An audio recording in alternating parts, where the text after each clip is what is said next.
Donc bonjour, aujourd'hui dans cette vidéo, on va vous montrer les différentes caractéristiques d'une toilette 100% écolo. On se retrouve.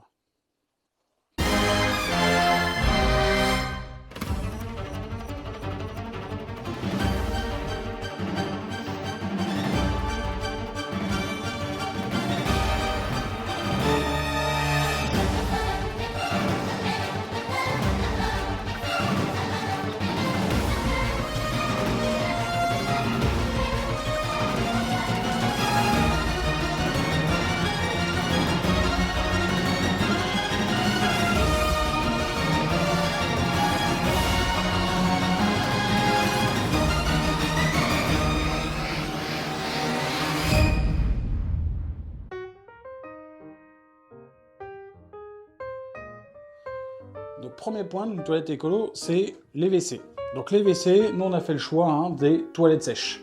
Pourquoi? Parce qu'on reste dans un motif de on ne fait pas caca ou pipi dans de l'eau qu'on peut boire. Aujourd'hui, où l'eau va être peut-être une source de bataille, il ne faut pas faire ça. Donc on a choisi les toilettes sèches.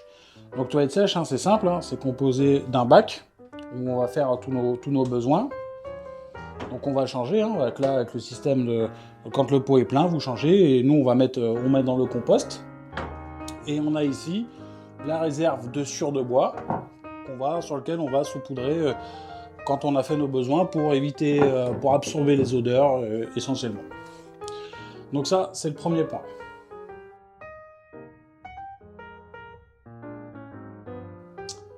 Donc deuxième point, il faut avoir de l'eau. Donc nous, le choix pour 100% écolo, c'est d'essayer de récupérer l'eau de pluie. Donc pour pouvoir récupérer l'eau de pluie, déjà, il faut une cuve, il faut pouvoir la stocker. Donc on a mis à l'arrière de notre abri, on a mis la gouttière et une cuve, donc noire pour éviter trop d'algues. On a mis une cuve noire d'une de 1000 litres pour récupérer l'eau de pluie. Donc après, est-ce que 1000 litres suffit ou suffit pas? Donc ça, c'est que le retour d'expérience, c'est ce qu'on va essayer de voir. Donc ouais, c'est connecté.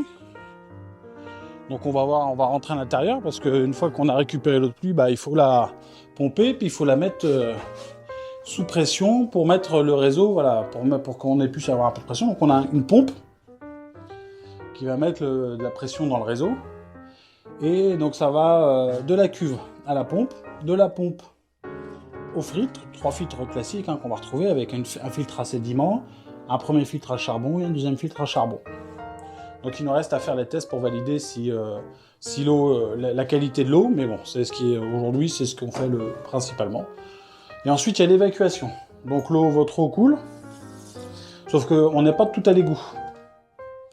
Donc pour tout à l'égout, on s'est fabriqué un système de ce qu'on appelle de phytoépuration. Donc la première étape de la phytoépuration, c'est de retirer tout ce qui est cheveux, gras, et donc on a mis deux seaux remplis de paille qui vont retenir un maximum de choses impropres ou de gros volumes. Alors pourquoi deux? Parce qu'on s'est dit, le premier, ça se passe pas bien, donc on va faire un deuxième. Et ensuite, cette eau est évacuée par le tuyau ici, et vient dans un système de petits marais où on a mis, des roseaux qui vont, donc un petit, on voit l'eau qui se cumule, qui vont filtrer l'eau, qui vont manger les bactéries un petit peu de ce qui reste dans l'eau. Et après, il y a des petits trous, donc ça se vide tout doucement pour que les plantes filtrent tout ça. Voilà à peu près notre système d'eau, ça c'est le deuxième point.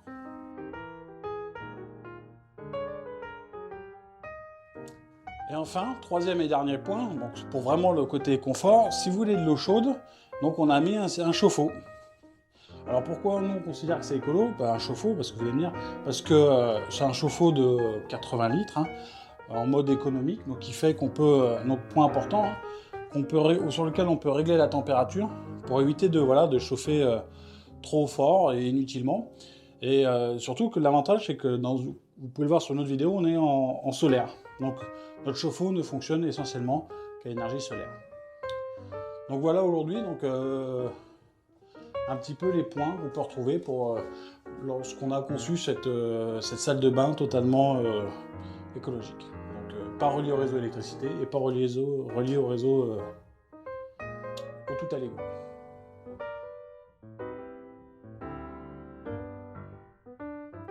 Donc si on fait un point un peu sur l'argent, combien ça coûte? Donc déjà on a l'abri de jardin, le traitement et l'ensemble. Donc là il faut compter 2000 € pour l'abri et il faut compter voilà, une centaine d'euros pour les produits de traitement. On va dire, allez, ça peut aller entre 1800 et 2500 euros. Ensuite, il faut l'équiper. Donc il faut l'isoler, forcément parce que quand on va arriver l'hiver, il faut l'isoler. Donc l'isolation, les tuiles, la peinture, il faut compter quelque chose comme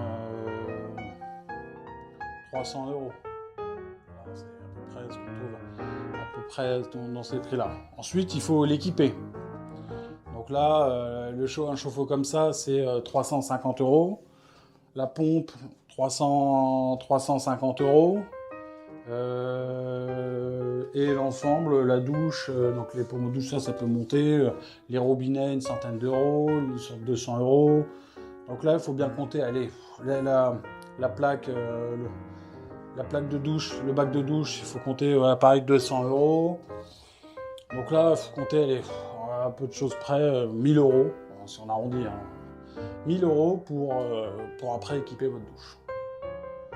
Donc budget total, on est à 2500, plus 1000, ça fait 3500. Ouais, il faut compter, allez, 4000 euros à peu près.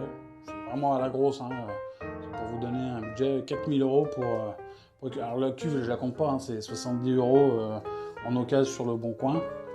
Voilà, il faut compter quand même 4000 euros, aux alentours de 4000 euros pour, on va dire, avoir ce système de douche totalement autonome et avec un confort moderne. Donc comme le processus conduit au résultat, bah, il est intéressant quand même de vous montrer comment on a fait. Donc on l'a dit, la première étape, ça a été de monter l'abri. Donc cette fois-ci, on a choisi un abri un peu plus cher, parce que un peu plus costaud, parce qu'on le voulait voilà, bien isolé, qui puisse résister au temps et à la dilatation, sachant qu'on y mettait quand même de l'isolation, etc. Donc on voit souvent, il est conseillé aussi de faire ça à plusieurs, hein, donc avec des amis pour vous aider à monter, parce que tout seul, avec des grandes planches, en vissant, bah, c'est très compliqué. Sachant qu'on voit que les plaques là sont pas traitées, donc vaut mieux faire ça très très vite pour traiter très vite et éviter un peu que tout ça prenne l'eau. Donc voilà un petit peu la première étape. Voilà, toujours très content de passer sur la vidéo. Deuxième étape, c'est qu'une fois que vous avez votre abri, on voit il est traité, hein, il est lasuré, pardon. Bah, vous allez commencer à préparer l'isolation et bien sûr donc avec des tasseaux et également donc en y installant l'électricité. Donc un tasseau, donc là j'ai maintenant fait l'espacement des tasseaux qui correspond à peu près à la taille d'un rouleau d'isolant. Donc bien sûr, forcément, lorsque vous faites cette partie-là, il faut avoir une idée précise des positions de vos équipements. Sinon, il va être très difficile de pouvoir tout bien placer. Rien de très compliqué, le tout c'est de bien anticiper, voilà. C'est rien de très très compliqué. Ensuite, bah on va là j'ai pas la pose de l'isolant, mais on a acheté un rouleau d'isolant et on va couper à la moitié de ces rouleaux qui correspond effectivement à l'espacement entre deux tasseaux. Donc voilà, on voit mon épouse qui profitait du beau temps pour le dérouler entièrement et bien sûr on se protège hein, parce que ça gratte très fort hein, la laine de verre. Ensuite, bah, une fois que vous avez tout ça, bah, j'ai branché tout le réseau. Euh, Pourquoi? Bah, pour vérifier que tout mon réseau d'eau soit bien étanche. Donc on installe la pompe et on branche et on met. J'avais pas d'électricité, donc je l'ai mis sur une rallonge et on vérifie qu'il n'y a pas de fuite parce que il y a une partie qu'on voit au niveau de la douche qui était derrière le placo. Euh, pour être caché, si je me rends compte que ça fuit, il va falloir tout refaire. Donc Une fois mon réseau d'eau bien mis en place, je vais brancher la pompe pour vérifier que tous mes raccords étaient bien étanches. Donc voilà un peu le résultat avec, on voit là la, donc l'évacuation pour la douche, le pommeau de douche, la sortie de la douche. En vert, les plaques hydrofuges. Et en blanc, les plaques on va dire, traditionnelles. Donc voilà, puis après, voilà, c'est l'opération un peu plus fastidieuse qui est la partie de reboucher tous ces trous et de faire la peinture. Bon, donc ça c'est du classique, donc je ne vais pas filmer parce que pas plus intéressant que ça. Mais bon. La phytoépuration. Donc là on voit, j'ai trouvé une bâche, hein, donc un petit truc en plastique qui est un petit peu percé. Pourquoi? Pour pouvoir effectivement avoir cette eau qui diminue. Et du sable pour faire cette partie de tassage. Donc là, on voit également effectivement les deux premiers seaux remplis de paille qui vont me servir à faire vraiment cette infiltration des gros morceaux, cheveux, gras, enfin tout ce qui est gras et cheveux et autre chose. Voilà. Sachant que voilà, cette dernière partie va être vraiment la partie sable, vraiment cette partie filtration de l'eau avec ces bactéries les plus grosses. Voilà. En tout cas, c'est ce qu'on essaye de faire. Donc deuxième étape, j'ai mis un peu de terre, histoire d'avoir au-dessus de la couche de sable, pour avoir un peu de nutriments, pour aider les plantes. Alors, je ne suis pas un grand spécialiste, mais bon, c'est ce que j'ai fait.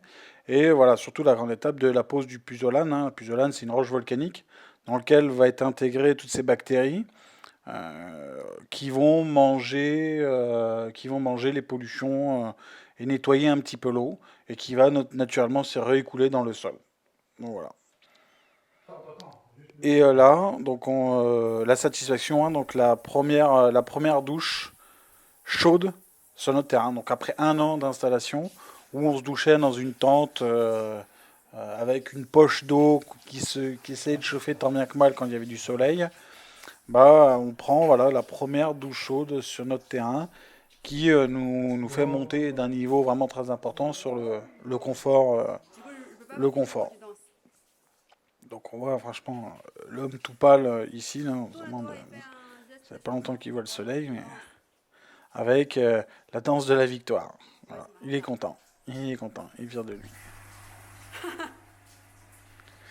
Donc voilà, donc à une prochaine vidéo.